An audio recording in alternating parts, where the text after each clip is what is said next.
হুঁশিয়ার সাবধান, হুঁশিয়ার সাবধান, হুঁশিয়ার সাবধান। প্রতিটি ইউনিয়নের দুর্নীতি দমন কমিশনের টিম সহ বিভিন্ন গোয়েন্দা সংস্থার টিম তদন্ত করছে এবং সেই তদন্ত কর্মকর্তারা রিপোর্ট দিয়েছে।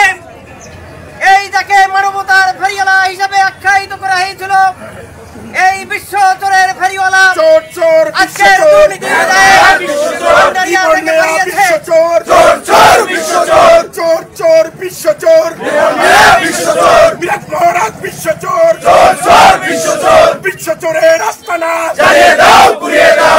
প্রধানমন্ত্রীর মুখ্য সচিব রিপন মিয়া, আপনারা তাকে চিনেন। তারই যোগ সাজসে, তারই ক্ষমতা বলে এই লুটেরারা এই ভান্ডারিয়ার সমস্ত উন্নয়নমূলক কাজ কোনো কিছুই না করে সমস্ত টাকা পয়সা লুটপাট করে নিজেদের অ্যাকাউন্ট ভারী করেছে।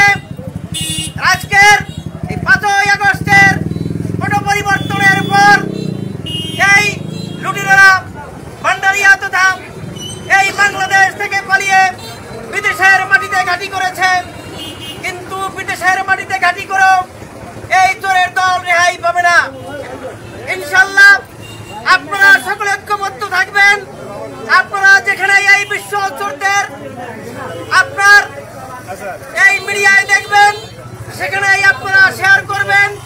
বিশ্ব চোরদের বিরুদ্ধে আপনারা বিচারের দাবিতে লিখবেন, তাহলে এই বিশ্ব চোরদের রাষ্ট্রীয়ভাবে বিচার কার্যে সহায়তা হবে। আমি আজকের যারা এখানে আপনারা এখানে দাঁড়িয়েছেন, শুধু এই 4 জনই নয়, ভান্ডারিয়া আওয়ামী লীগ, যুবলীগ, ছাত্রলীগ, স্বেচ্ছাসেবক লীগের বিভিন্ন চুনোপুটি আপনারা জানেন। যারা চুনোপুটি থেকে যারা ভাত খেতে পারতো না, তারা অনেকে কমপক্ষে 100 জন 100 কোটি টাকার মালিক হয়েছে। শুধু এই রাঘব বলতে নয়, এই চুনোপুটি থেকে যারা রাষ্ট্রীয় অর্থ লুটপাট করে শত শত কোটি টাকার মালিক হয়েছে, আমরা তাদেরকেও বিচারের আওতায় আনতে চাই। এবং এদেরকে সহায়তা করেছে তৎকালীন সময়ে যারা প্রশাসনে দায়িত্ব ছিল কর্মকর্তারা। আমরা সেই সব দুর্নীতিবাজ সরকারি কর্মকর্তাদেরও বিচারের আওতায় আনার জন্য দাবি জানাচ্ছি। সংগ্রামী সাথী ও বন্ধুরা, আমরা এই লুটেরারা যেন আর ভান্ডারিয়ার মাটিতে মাথা চাড়া না দিতে পারে এবং জনগণের অর্থ লুটপাট করে, জনগণের উন্নয়নমূলক কাজের টাকা লুটপাট করে যারা বিদেশে পাড়ি জমিয়েছে, সেই সকল লুটেরাদের বিদেশি অর্থ সহ সকল অর্থ সম্পদ রাষ্ট্রীয়ভাবে বাজেয়াপ্ত করে আবার এই জনগণের উন্নয়নে কাজে লাগানোর জন্য আমি দাবি জানাচ্ছি।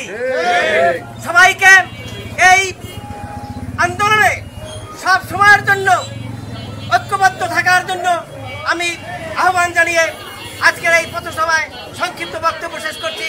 আল্লাহ হাফেজ। বাংলাদেশ জিন্দাবাদ, বেগম খালেদা জিয়া জিন্দাবাদ, শহীদ রাষ্ট্রপতি জিয়াউর রহমান অমর হোক, তারেক রহমান জিন্দাবাদ, আমাদের নেতা প্রিয় নেতা জনাব মাহমুদ হোসেন জিন্দাবাদ। আসসালামু আলাইকুম।